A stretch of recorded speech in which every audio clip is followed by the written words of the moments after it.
Olá pessoal, vamos iniciar então o nosso módulo de controle de constitucionalidade num aspecto mais de teoria e exercício, sempre como nós trabalhamos aí no nosso curso Direito Constitucional Objetivo. Bom, quando se fala em controle de constitucionalidade, você tem aí uma espécie dentro do controle de validade. O controle de validade ele é gênero, do qual eu tenho três espécies.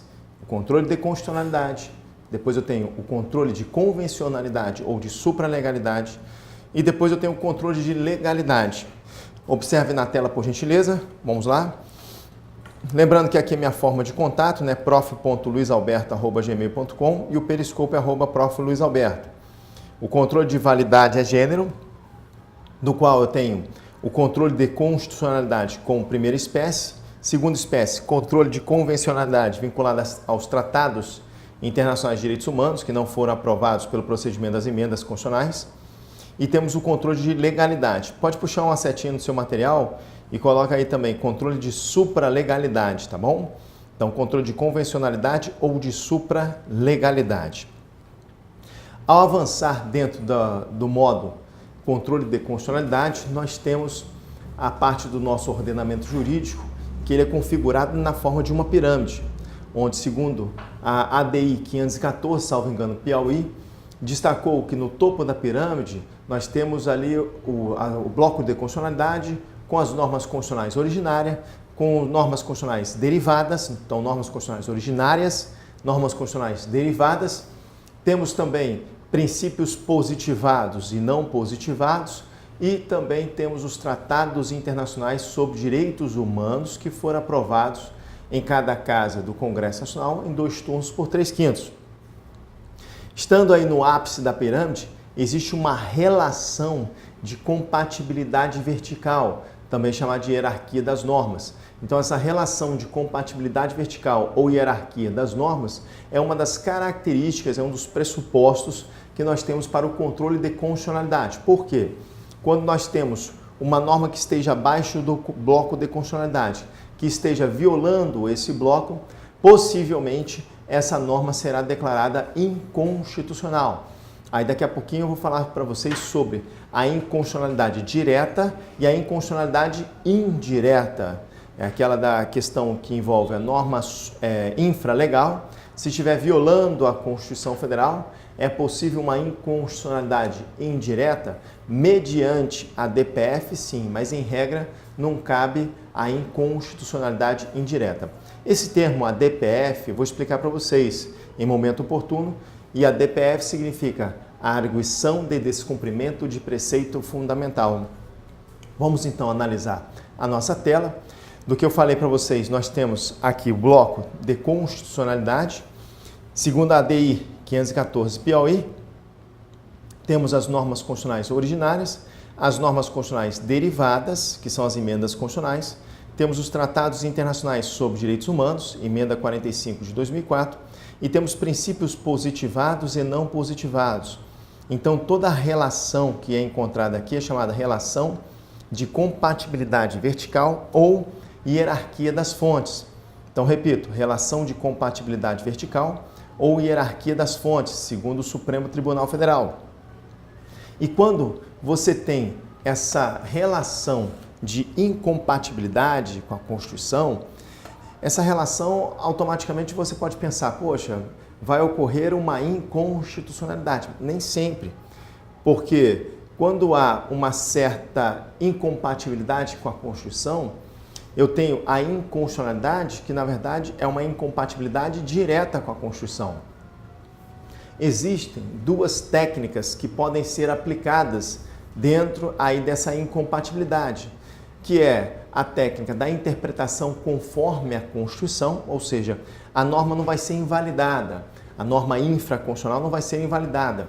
Há uma ação positiva para que tenha ali uma certa interpretação teleológica buscando a finalidade do dispositivo. Ou você tem aí também uma técnica de hermenêutica chamada de interpretação sem a redução do texto, né?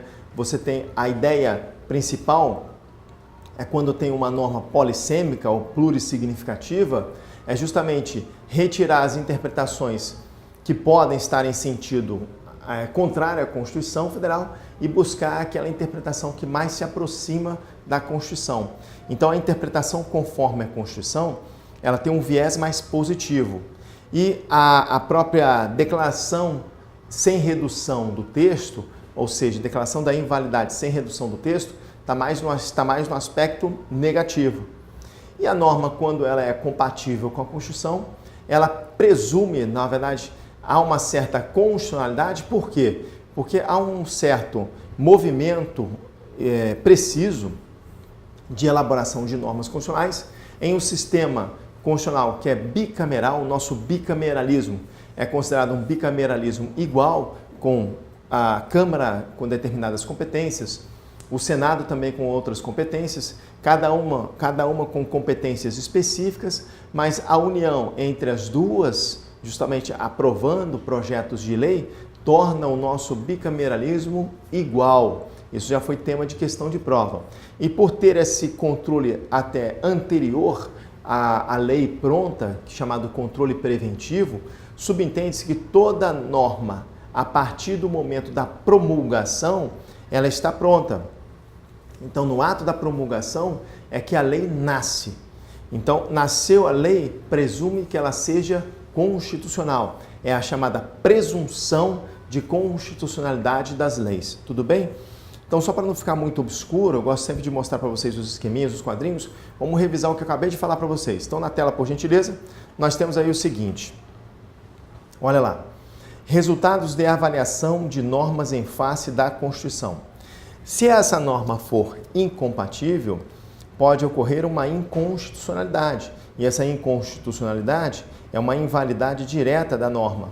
Ou pode ter uma promoção da interpretação conforme ou uma promoção da declaração sem redução de texto. Quando eu tenho a promoção da interpretação conforme, é uma decisão positiva que indica o sentido constitucional.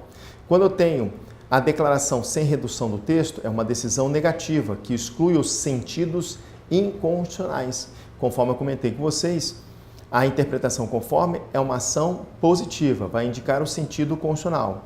A declaração sem redução do texto é uma decisão negativa, exclui os sentidos inconstitucionais. E se a norma for compatível, a norma avaliada, ela vai ser declarada constitucional. Tudo bem? Ok.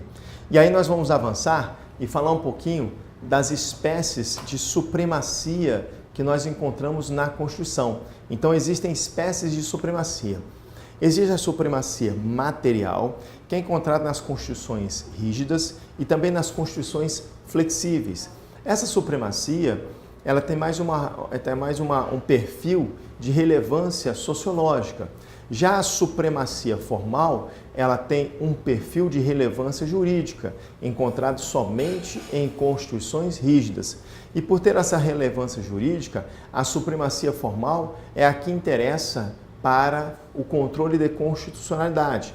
Então, repetindo, qual é a supremacia que importa, que tem referência para o controle? A supremacia formal da Constituição, pois a supremacia material, ela tem apenas uma relevância sociológica. Então, revisando na tela, por gentileza, você tem lá as espécies de supremacia da Constituição. A supremacia material, relacionada à matéria, o conteúdo, a substância, numa Constituição rígida ou flexível, e temos que essa supremacia material, ela possui uma relevância sociológica. Encontramos também a supremacia formal relacionada à forma, ao procedimento, à formalidade. Encontramos nas constituições rígidas. Tem aí uma certa relevância jurídica? Tem, fundamento para o controle de constitucionalidade, tudo bem? Então tá aí, ó, importantíssimo, o que interessa é a supremacia formal, relacionada à forma, ao procedimento, não interessa o conteúdo. A supremacia formal é encontrada nas constituições rígidas. É ela que tem relevância jurídica, principalmente para o controle de constitucionalidade. Tudo bem? Ok. Agora vamos falar um pouco sobre os parâmetros para o controle de constitucionalidade. Quais são as normas relacionadas ao parâmetro para o controle? É sempre importante destacar que a Constituição Federal, a norma constitucional originária especificamente jamais será declarada inconstitucional. Aquela que foi criada com a Constituição jamais será declarada inconstitucional. Então nós temos aí como parâmetro do controle de constitucionalidade toda a Constituição, no seu sentido mais amplo possível? Não. Justamente por quê? Primeiro, o preâmbulo da Constituição Federal é uma carta de intenções. Ele tem apenas uma relevância sociológica, não tem relevância jurídica. Então, repito, o preâmbulo possui sociológica. O preâmbulo não possui relevância jurídica, ok? Outro detalhe importante a ser destacado dentro aí dessa questão que envolve os parâmetros para o controle de constitucionalidade é o ADCT. O que significa ADCT? Ato das Disposições Constitucionais Transitórias. Não sei se você se recorda, a nossa Constituição é dividida em 3 partes. Eu tenho o preâmbulo, eu tenho as normas constitucionais propriamente ditas, dentro do corpo constitucional, e tenho o ADCT, que também são normas constitucionais. ADCT, Atos das Disposições Constitucionais Transitórias, que na verdade busca aí dar efetividade a algumas normas constitucionais dentro do corpo que estão incompletas, estão com uma certa instabilidade. Vou te dar um exemplo. Vamos lá. A Constituição destaca que a licença paternidade será nos termos da lei. Só que até hoje não existe essa lei. E aí veio o ADCT destacando o seguinte: enquanto não for criada a lei da licença paternidade, esta será de 5 dias. E aí tivemos agora, há pouco, cerca de 1 ano, 2 anos atrás, uma inovação na legislação destacando o seguinte: o órgão público ou a empresa privada que adotar um programa chamado Empresa Cidadã, a licença paternidade será de 20 dias, assim como a licença maternidade será de 180 dias, caso o órgão público ou a empresa privada ele tenha aí uma adesão a esse programa Empresa Cidadã. Então tudo isso, todas essas questões envolveram o ADCT. Então a ADCT é norma de referência? Sim, mas esse sim, vírgula, desde que esse ADCT, essa norma do ADCT, não tenha tido a sua eficácia exaurida. Porque se tiver a sua eficácia exaurida, já não é mais referência para o controle de constitucionalidade. Então tem que tomar um certo cuidado. Então, repetindo, toda a Constituição Federal é parâmetro para controle? Não. Você tem o preâmbulo, com exceção do preâmbulo, com exceção do ADCT, que são normas constitucionais, com exceção do ADCT, dentro das normas constitucionais de eficácia exaurida. Ou melhor, só para ficar mais claro, o ADCT pode ser referência para controle? Pode, desde que aquela norma constitucional da ADCT não tenha tido a sua eficácia exaurida. Se tiver a sua eficácia exaurida, não é mais referência para controle. Tudo bem? E se nós estamos falando do bloco de constitucionalidade, pode ser referência para o controle os tratados internacionais sobre direitos humanos aprovados a partir de 2004 em 2 turnos por 3/5 em cada casa do Congresso Nacional. Temos também os princípios positivados e os princípios não positivados. Esses princípios positivados e os princípios não positivados, como por exemplo o princípio da proporcionalidade, razoabilidade, são sim referências para o controle de constitucionalidade. Vou te dar aqui um exemplo interessante, até para também retirar um paradigma seu em relação a algumas características que nós encontramos aí dentro da possibilidade, ou melhor dizendo, da impossibilidade do Poder Judiciário interferir no mérito de um ato administrativo. Você não aprendeu isso? O Poder Judiciário não interfere no mérito de um ato administrativo. Ele só vai interferir se houver uma possível lesão ou uma lesão configurada dentro ali dos pressupostos de legalidade. Só que isso é um pouco relativizado, justamente porque se o Poder Judiciário estiver na função de administração pública, ele pode sim intervir no seu ato administrativo, revogando aquele ato discricionário, porque a revogação pode ser pela administração pública. Mas existe um outro detalhe interessante. O princípio da proporcionalidade, razoabilidade, ele nasceu ali do princípio do devido processo legal. Então ele não está positivado na Constituição. Está positivado na 9784, mas na Constituição não. Então ele é um princípio não positivado.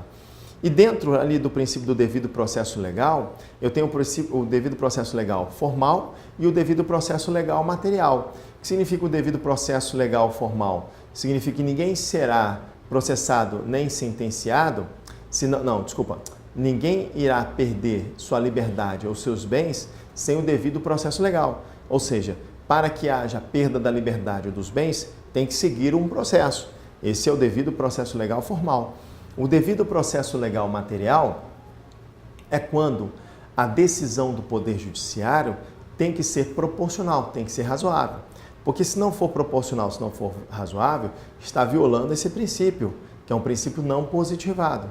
Então, numa situação onde um fiscal da vigilância sanitária, ele pode aplicar uma multa de 5 mil até 500 mil, e aí ele chega a um supermercado, e aí ele é mal recebido no supermercado, discute com o dono e vê uma irregularidade, nesse caso, essa irregularidade é tão ínfima que não haveria a necessidade, não seria razoável ele aplicar a multa de 500 mil. Mas o que o fiscal faz? Aplica a multa de 500 mil. Está com raiva.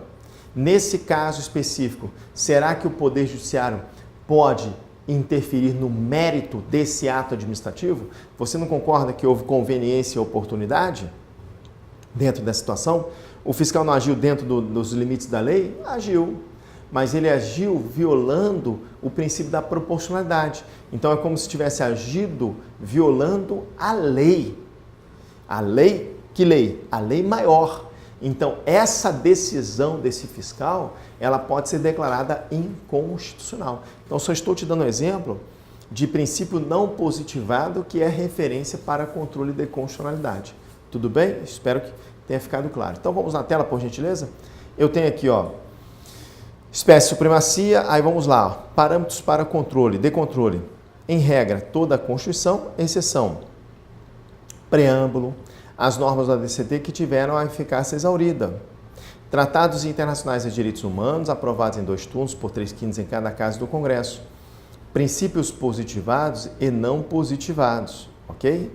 E aí você tem aqui, normas constitucionais, foi uma questão agora, CESP 2016, TRT, Sergipe, não é isso? Então nós temos aqui, normas constitucionais do ato das disposições constitucionais transitórias, ADCT, que tiveram sua eficácia exaurida, não podem ser usadas como paradigma para controle de constitucionalidade. O que você vai colocar? Não podem ser, porque na verdade eu fiz como pergunta, né? Não podem ser usadas como paradigma de controle de constitucionalidade? E aí, sim ou não? A resposta é não, não podem ser usadas. Então, se fosse uma questão certo ou errado, essa questão aqui estaria correta. Então, questãozinha, puxar aqui, questãozinha certa. Tudo bem? Perfeito? Aí vamos fazer o seguinte, vamos ver outra questão aqui que foi até uma prova oral.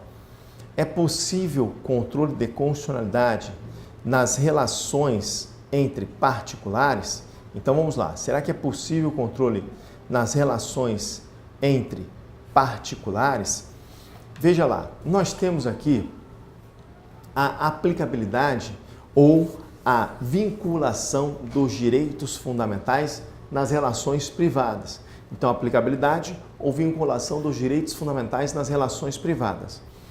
É possível um tipo de controle de constitucionalidade se caso nas relações privadas violarem, por exemplo, princípios constitucionais? Sim. Vamos dar aqui o exemplo mais clássico, que foi isso que o Supremo aplicou aí no caso concreto.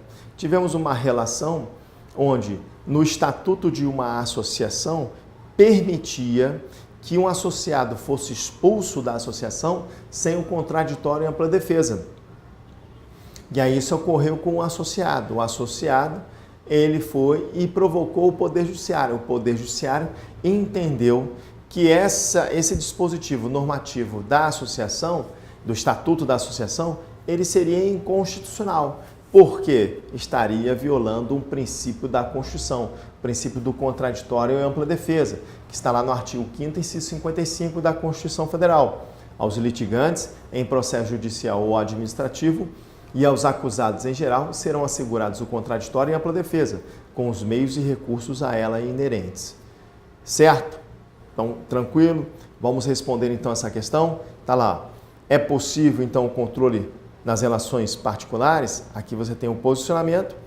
O STF reconhece a eficácia horizontal dos direitos fundamentais também chamada de aplicabilidade ou vinculação dos direitos fundamentais nas relações privadas. Decidiu a Corte pela necessária observância do devido processo legal, como requisito prévio à exclusão de cooperado ante a cooperativa, de modo que seria possível, nesses termos, à luz dos direitos fundamentais, o controle de constitucionalidade difuso ou concreto nas relações privadas. Tudo bem? Ok? E aí vamos avançar, tem mais uma perguntinha, tá? O que pode ser objeto de controle de constitucionalidade? Objeto agora, não é parâmetro. O que pode ser objeto no controle? Para responder essa questão, eu vou ter que colocar aqui toda a pirâmide do ordenamento jurídico, a pirâmide de forma completa, para que possamos analisar o que pode ser parâmetro de controle ou não. Então vamos na tela que eu vou colocar a pirâmide. Olha só, está aqui a nossa pirâmide do ordenamento jurídico. Tá aí, ó. Essa é a pirâmide do ordenamento jurídico, onde eu tenho o bloco de constitucionalidade, que já estudamos, temos as normas supralegais, que são os tratados internacionais de direitos humanos não aprovados conforme o artigo 5º, parágrafo 3º da Constituição. Temos normas legais ou atos normativos primários. As normas legais ou atos normativos primários são normas do 59 ao 69 da Constituição. Nós temos as leis de âmbito da União, Estados, DF, municípios. Temos os tratados internacionais, temos os decretos autônomos, temos os regimentos dos tribunais, temos as resoluções do CNJ e do CNMP, temos regimentos internos das casas legislativas. Então, todas essas questões interessantes que você visualiza aqui são as normas legais ou atos normativos primários. E temos as normas infralegais, que são aquelas que visam complementar a lei. Temos ali os decretos regulamentares, as instruções normativas, as portarias. Então, as normas infralegais regulamentam ou dão executoriedade às normas legais. Então, ao analisar essa pirâmide, o que pode ser parâmetro, o que pode ser objeto para controle? A referência máxima é o bloco de constitucionalidade. Então, uma norma supralegal pode ser declarada inconstitucional? Pode. Uma norma legal ou ato normativo primário, qualquer um aqui, pode ser declarado inconstitucional? Pode também. Então, você tem aqui, ó, normas legais, atos normativos primários, normas supralegais. Podem ser declarados inconstitucionais? Podem. Aí você tem as normas infralegais. Norma infralegal, se ela viola a Constituição, pode ser que ela esteja violando a lei. Então, se ela violar a lei, haverá uma ilegalidade. Em regra, não se fala em controle de constitucionalidade em relação à norma infralegal. Se fala em controle de legalidade, ok? Por quê?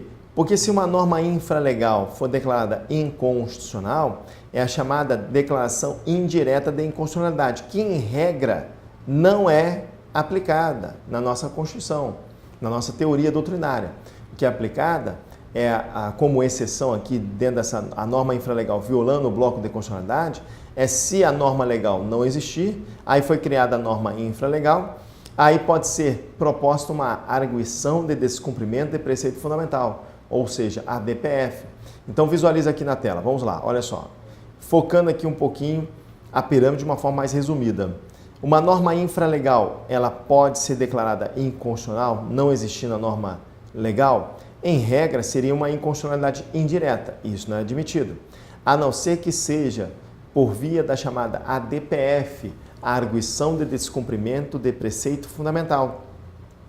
Que daqui a pouquinho, pessoal, eu vou reforçar isso com vocês, tá? Pode ficar tranquilo, às vezes você pode estar pensando, meu Deus, não entendi nada, o que é essa DPF, quando é aplicada, enfim, em determinado momento eu vou explicar o que é a DPF, que tipo de controle é aplicado à DPF, só que essa parte é uma parte introdutória, é só para que você entender o seguinte, em regra, uma norma infralegal, ela vai ser declarada ilegal e não inconstitucional, a não ser que seja por meio dessa ADPF. Então, eu vou ser bem sincero com você. Primeiro, absorva essa informação, que a DPF é a única ação onde pode-se contestar norma infralegal em face do bloco de constitucionalidade.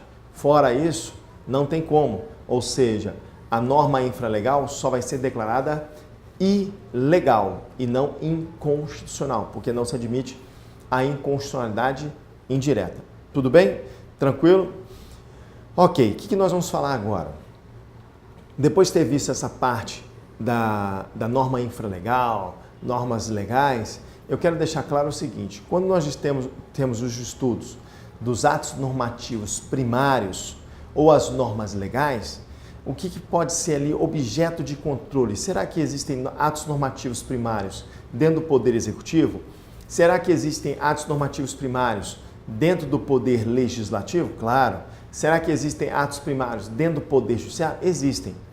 Então, que atos primários são esses que podem ser declarados inconstitucionais? Então, vamos à tela, por gentileza. Nós temos aqui o seguinte: os atos normativos e as expressões de função normativa podem ser passíveis de controle de constitucionalidade, especificamente o controle concentrado, que eu vou explicar para vocês também, dentro da função regulamentar do Executivo, por meio do ADPF. Então, o que acontece? A função regulamentar é o seguinte: o Poder Executivo ele pode editar uma norma infralegal. E essa norma infralegal, se violar o bloco de constitucionalidade, pode ser ali proposta uma ADPF em situação de exceção. Então, por isso que eu coloquei função regulamentar do Executivo, ADPF. Temos a função regimental do Judiciário, ou seja, o regimento interno do Judiciário, ele é equiparado a um ato normativo primário ou uma expressão de função normativa. Temos também a função legislativa do Legislativo, obviamente as leis, quando são criadas as leis, podem ser declaradas inconstitucionais, e temos os decretos que veiculam ato normativo. Decretos que veiculam ato normativo, você pode puxar uma setinha e coloca decreto autônomo, perfeito? Puxa a setinha aqui e coloca assim, decreto autônomo, tudo bem? Ok. E aí vamos lá, olha só, outro conceito interessante que nós vamos analisar é a inconstitucionalidade por arrastamento. Eu mostrei para vocês que dentro da nossa pirâmide, aí pode jogar na tela por gentileza, nós temos ali que a norma legal e a norma infralegal, se ela for incompatível com o bloco, elas serão declaradas inconstitucionais. Tudo bem. Agora, se eu tenho uma norma infralegal que está complementando uma norma legal, então repito, norma infralegal complementando a norma legal. E nessa complementação da norma legal, se essa norma legal ela for declarada inconstitucional, você entende, você consegue visualizar que se essa norma legal for declarada inconstitucional, vai afetar a norma infralegal? Vai. Então isso é chamado inconstitucionalidade por arrastamento. É como se fosse um efeito dominó. Se eu derrubar a primeira peça do dominó, consequentemente, vai derrubar outras peças. Então, no caso, se uma norma que está acima é declarada, norma legal, é declarada inconstitucional, vai puxar quem está abaixo, que esteja até complementando a ela. Isso é inconstitucionalidade por arrastamento. Então, vamos na tela para você visualizar. Está aqui, ó. Inconstitucionalidade por arrastamento, peço desculpas porque deu incompatibilidade na configuração do meu computador com esse daqui. Então, a inconstitucionalidade por arrastamento é chamada de derivada, consequencial ou por atração.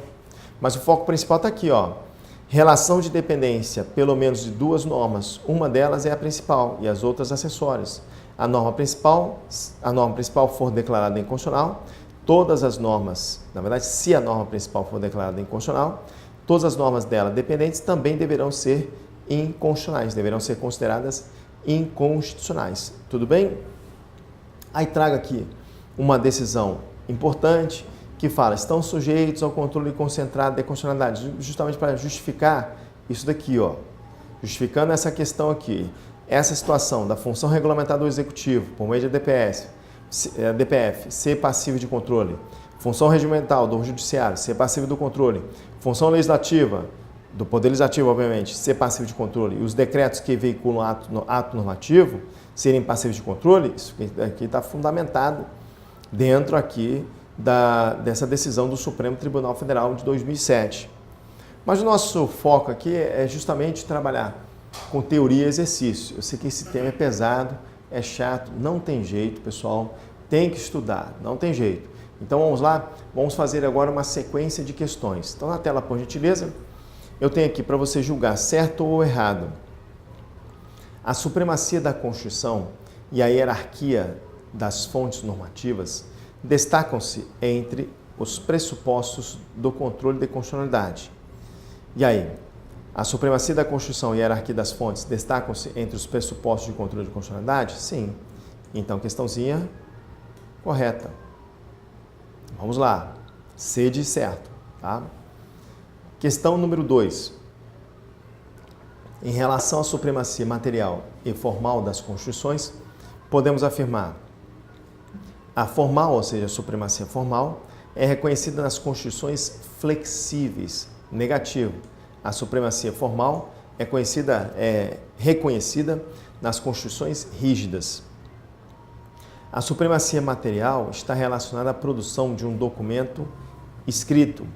Quando se fala em supremacia material, será que ela está vinculada à produção de um documento escrito? É sempre importante destacar que a supremacia material ela é reconhecida em constituições rígidas e em constituições flexíveis. E as constituições flexíveis nem sempre são encontradas em um documento escrito. Tudo bem? Então a letra B é uma alternativa errada. Vamos à letra C. A letra C destaca o seguinte: a supremacia material tem a ver com o modo como as normas constitucionais são elaboradas. Então a supremacia material tem a ver com o modo como as normas constitucionais são elaboradas. O modo é o procedimento e o procedimento não tem a ver com o conteúdo. Logo, essa questão está errada. D. A supremacia formal resulta da situação da Constituição no topo da hierarquia das normas, independente da matéria tratada. Então, se caso eu tenho uma norma constitucional que destaque que o Colégio Pedro II se encontra na cidade do Rio de Janeiro e será mantido em órbita federal, não interessa esse assunto. Basta estar na Constituição Federal para que ele seja parâmetro no controle de constitucionalidade. Tudo bem? Então a resposta é a letra D, justamente porque é a supremacia formal, que importa para o controle de constitucionalidade, é que tem relevância jurídica. Vou marcar aqui com vocês a letra D. Então, marcando letra D. Aí você tem a letra E.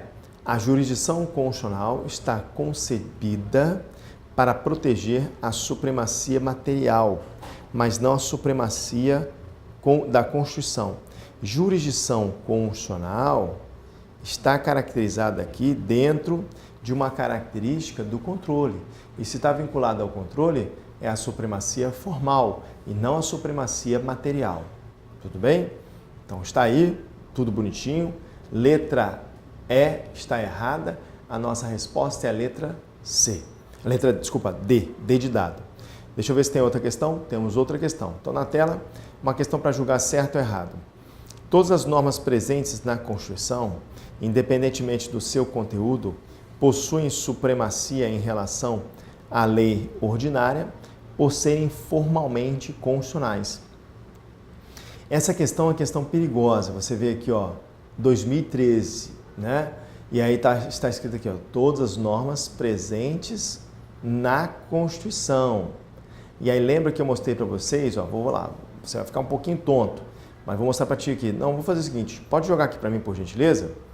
Aí eu vou botar aqui uma situaçãozinha que nós vimos uma questão Banca CESP 2016, está aqui, ó.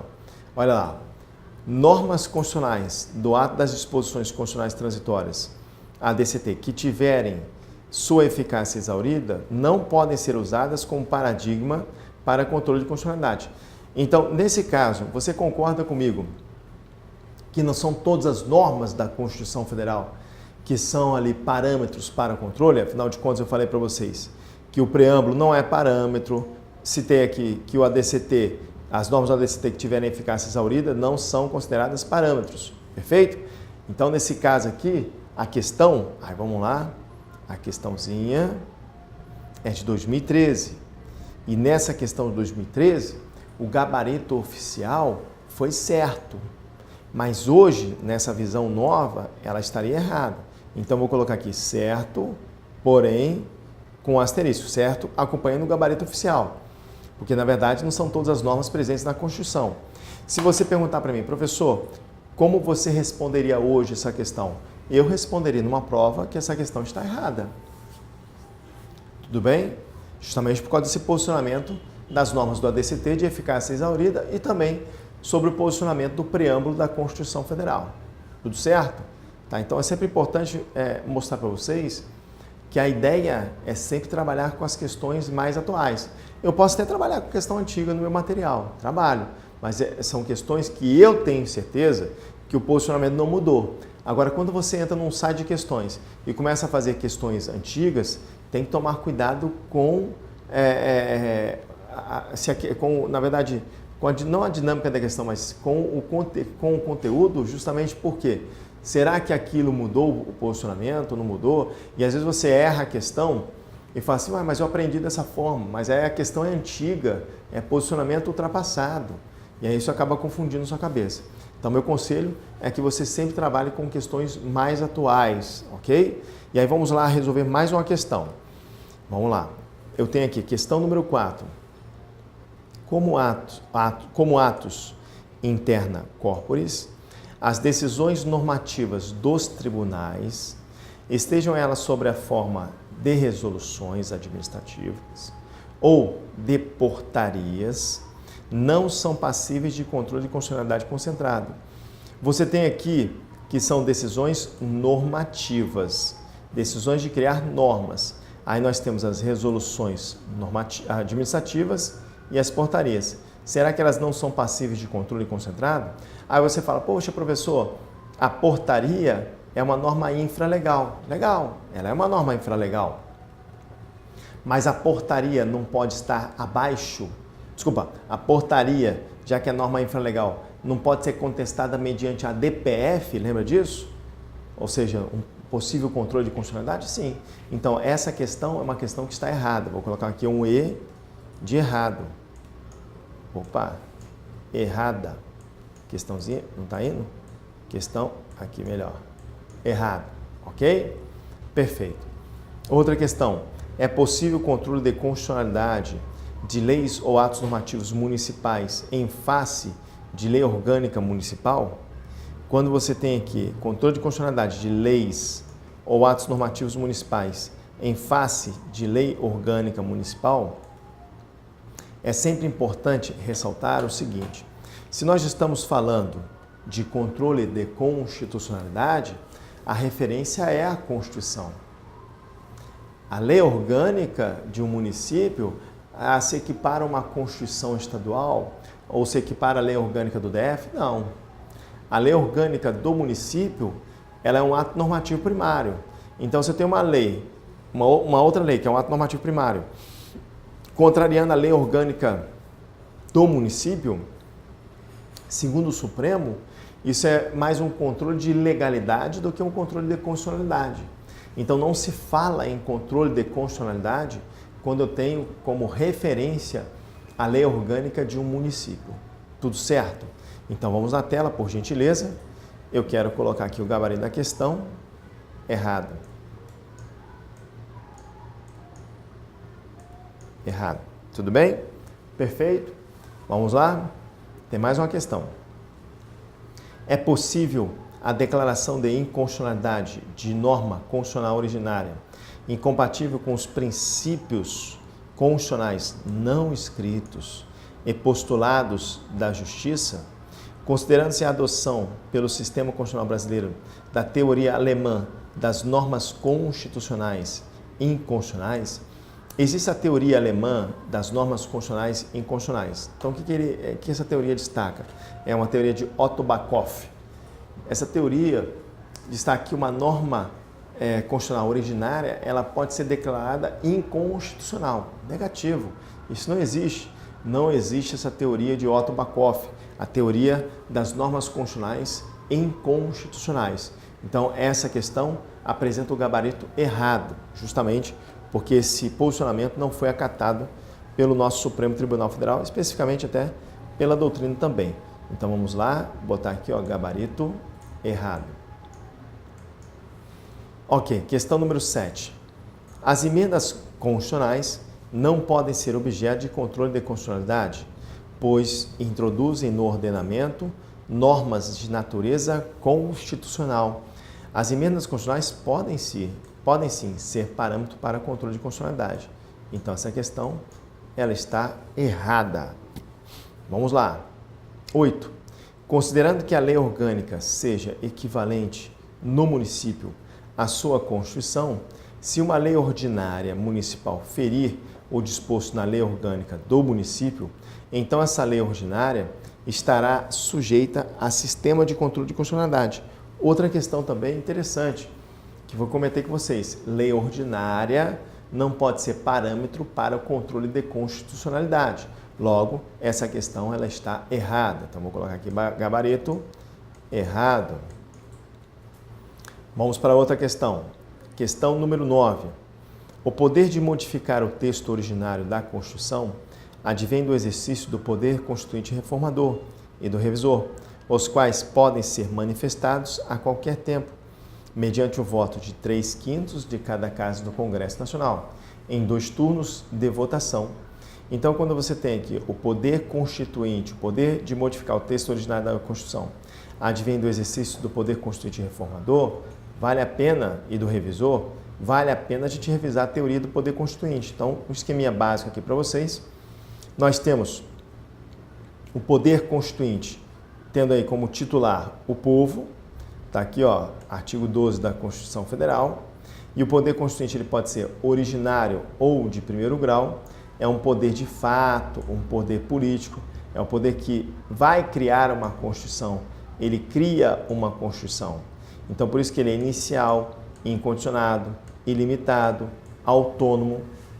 E esse poder constituinte originário ou de primeiro grau é a referência para que se crie o poder constituinte derivado ou de segundo grau, que é um poder de direito. Justamente por que poder de direito? Porque tem como referência o poder constituinte originário. Então, por isso que ele é secundário, condicionado, limitado, subordinado. E esse poder constituinte derivado ou de segundo grau, ele pode ser reformador, altera as instituições estatais, como emendas à Constituição, revisão à Constituição, tivemos uma só em 93, o poder constituinte difuso com a mutação constitucional, e temos o poder constituinte derivado decorrente, institucionalizador ou de reforma. É aquele que vai criar as constituições estaduais. A lei orgânica do DF também, mas isso é divergente. Temos também que ele pode reformar as constituições estaduais e a lei orgânica do DF, posicionamento divergente. E aí quando você tem a questão, o poder de modificar o texto originário da Constituição advém do exercício do poder constituinte reformador e do revisor, os quais podem ser manifestados a qualquer tempo. O poder constituinte revisor vem da emenda constitucional de revisão. E a emenda constitucional de revisão foi manifestada após 5 anos da promulgação da Constituição. Então, essa questão, por estar colocando aqui, ó, podem ser manifestadas a qualquer tempo, está errada. Mediante voto 3/5 em cada casa do Congresso, em 2 turnos de votação, está errado.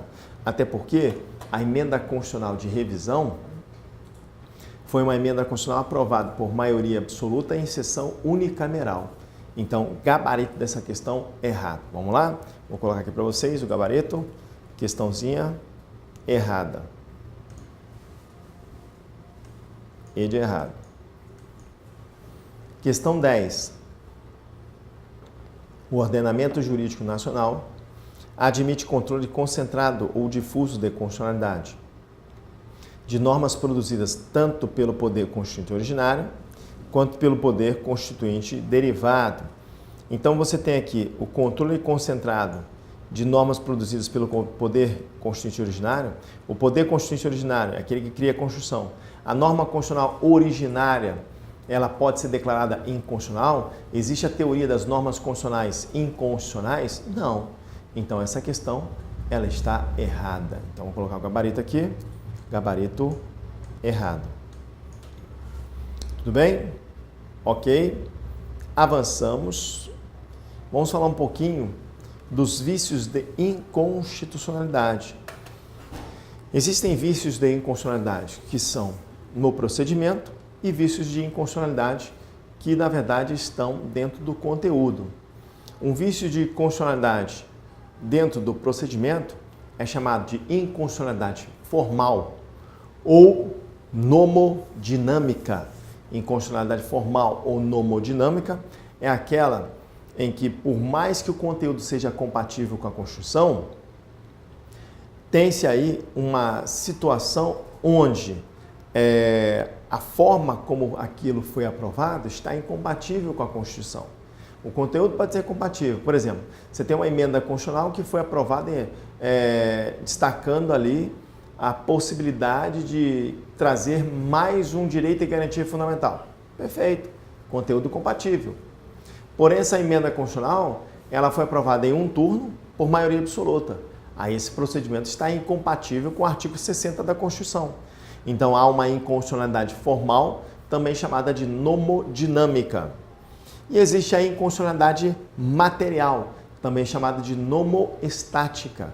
A inconstitucionalidade material ou nomoestática, às vezes o procedimento foi correto. Por exemplo, a emenda constitucional foi aprovada em 2 turnos em cada casa do Congresso Nacional.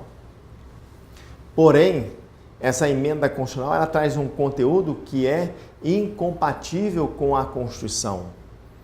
Então, por exemplo, essa emenda constitucional ela estabelece pena de morte em tempo de paz e em tempo de guerra já existe. Então, essa veio uma emenda constitucional, situação hipotética, estabelecendo pena de morte em tempo de paz. Essa emenda constitucional será declarada inconstitucional. Então, justamente porque o conteúdo está violando a Constituição, mas é uma inconstitucionalidade material ou nomoestática. Vamos à tela então para você visualizar isso? Tá aí, ó. Vícios de inconstitucionalidade. Eu tenho a inconstitucionalidade formal ou nomodinâmica. É aquela em que o conteúdo é compatível com a Constituição e o procedimento vicia a Constituição, ou seja, viola a Constituição. O procedimento está violando a Constituição. E temos a inconstitucionalidade material ou nomoestática. É aquela que o conteúdo viola a Constituição e o procedimento é compatível com a Constituição. Tudo bem? Perfeito? Tá, então visualizamos isso, daqui a pouquinho nós vamos fazer exercício. Vamos aqui uma perguntinha. O que é princípio da contemporaneidade? Veja lá, isso aqui é um posicionamento que nós encontramos até em doutrina, principalmente no livro do professor Pedro Lenza, onde é o seguinte: uma lei vai ser inconstitucional tendo como objeto a Constituição ao qual ela foi criada. Então, eu tenho uma lei que foi criada na Constituição vamos botar na emenda constitucional de 69, não é isso? Então, nesse período aí, que nós tivemos aí uma emenda constitucional, que foi considerada ali uma nova Constituição por parte da doutrina, ou então pega ali uma lei qualquer, vamos lá, uma lei criada na Constituição de 1891, que foi recepcionada, segundo a Constituição, foi recepcionada por várias constituições, e aí chega na nossa Constituição, também foi recepcionada, e aí eu tenho ali uma situação onde essa lei, ela pode ser declarada, essa lei que foi recepcionada, ela pode ser declarada, uma lei de 1891, será que pode ser declarada inconstitucional com referência à Constituição de 88? Não. Perfeito? Porque isso seria uma inconstitucionalidade superveniente. Isso não é admitido no Brasil. Uma lei só pode ser declarada inconstitucional com referência à Constituição ao qual ela foi criada. E não numa Constituição que seja posterior. Tudo bem? Entenderam a ideia? Então, isso é muito importante. Vamos reforçar esse conceito mostrando aqui a resposta da questão. Vamos lá? Está lá. Ó. Então, você viu a pergunta. O que é princípio da contemporaneidade? Uma lei só é constitucional perante o paradigma de confronto em relação ao qual ela foi produzida. Direito Constitucional Esquematizado, Pedro Lenza, 20ª edição, 2016, Saraiva.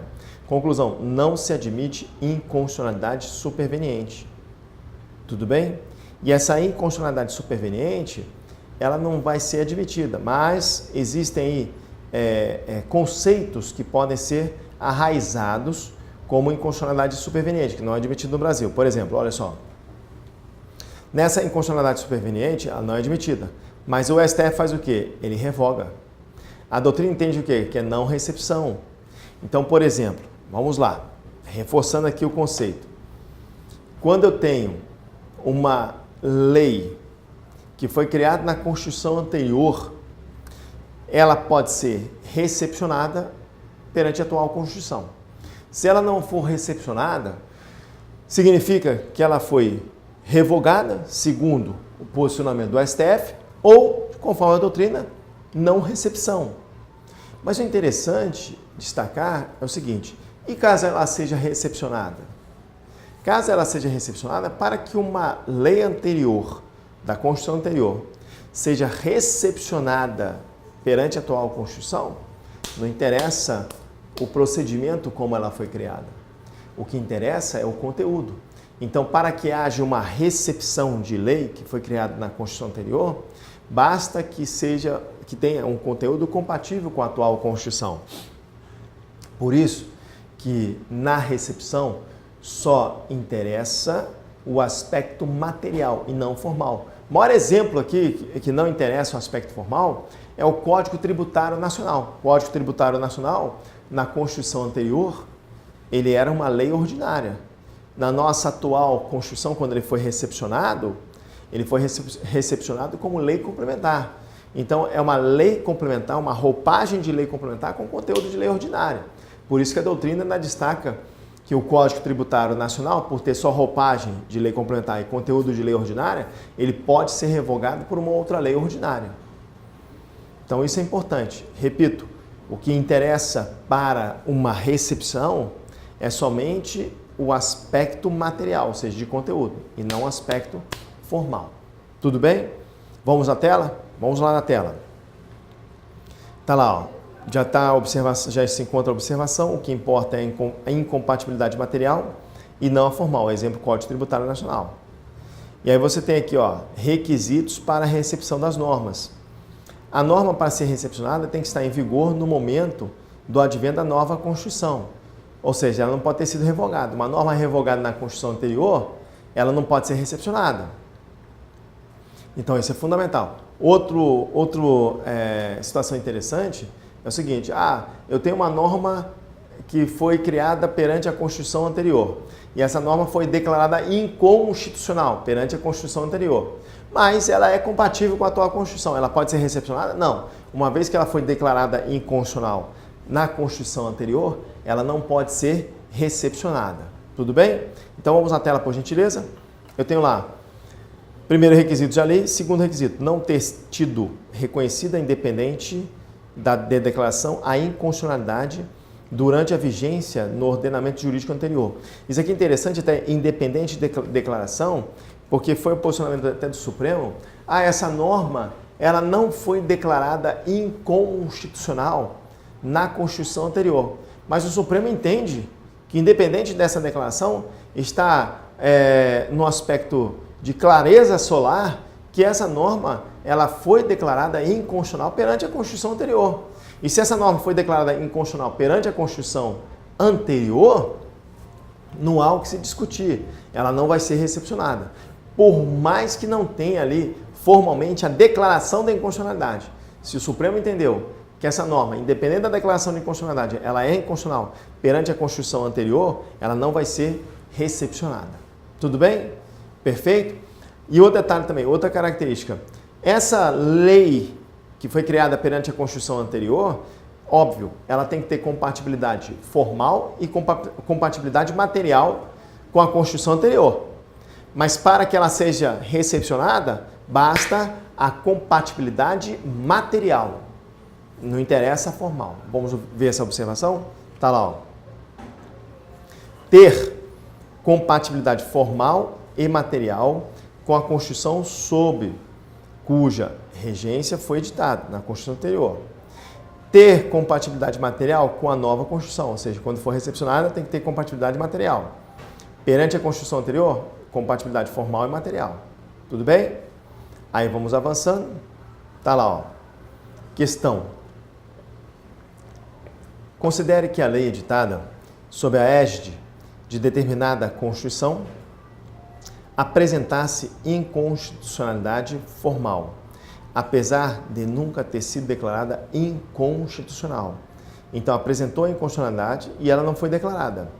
Nessa situação, com o advento de nova ordem constitucional, a referida lei não poderá ser recepcionada pela nova Constituição, ainda que lhe seja materialmente compatível, dado o vício insanável de inconstitucionalidade. Essa questão você tem que analisar com calma, tá? Por quê? Ela diz o seguinte: essa lei anterior, ela pode até ser recepcionada porque ela tem compatibilidade material, cumpriu um requisito. Ela tem compatibilidade material com a nova Constituição. Completou aí esse primeiro requisito. Segundo, vamos analisar se essa lei aqui anterior, ela é compatível materialmente e formalmente com a Constituição ao qual ela foi criada. Nesse caso, aqui da questão, está dizendo que ela não tem compatibilidade formal com a Constituição ao qual ela foi criada. Então, ela não pode ser recepcionada. Porque para ser recepcionada, volta lá na tela por gentileza, para que ela seja recepcionada, tem que cumprir todos esses requisitos. E aí não cumpriu todos esses requisitos. Então, é uma questão que está errada. Vou pegar aqui a caneta. Questão errada. Tudo bem? Aí vamos para a questão número 12. Se houver incompatibilidade de caráter formal entre uma lei pré-existente e uma nova norma constitucional, tal lei não poderá ser recepcionada, mesmo que seja materialmente compatível com o novo diploma constitucional. Então você tem, havendo aqui a incompatibilidade formal entre uma lei pré-existente e a nova norma constitucional, tal lei não poderá ser recepcionada. Mas espera aí, o que interessa nessa característica de recepção é o conteúdo e não a forma. Por mais que na Constituição anterior aquela lei seja uma lei ordinária, ela não pode ser recepcionada como lei complementar e o conteúdo estando compatível com a nova Constituição? Pode. Então, essa questão é uma questão que está errada. Vamos lá, questão errada. Bom, pessoal, o que acontece? Nós vamos trabalhar no próximo bloco com formas de inconstitucionalidade formal. Tema interessante. Então não perca, formas de inconstitucionalidade formal no próximo bloco. Muito obrigado.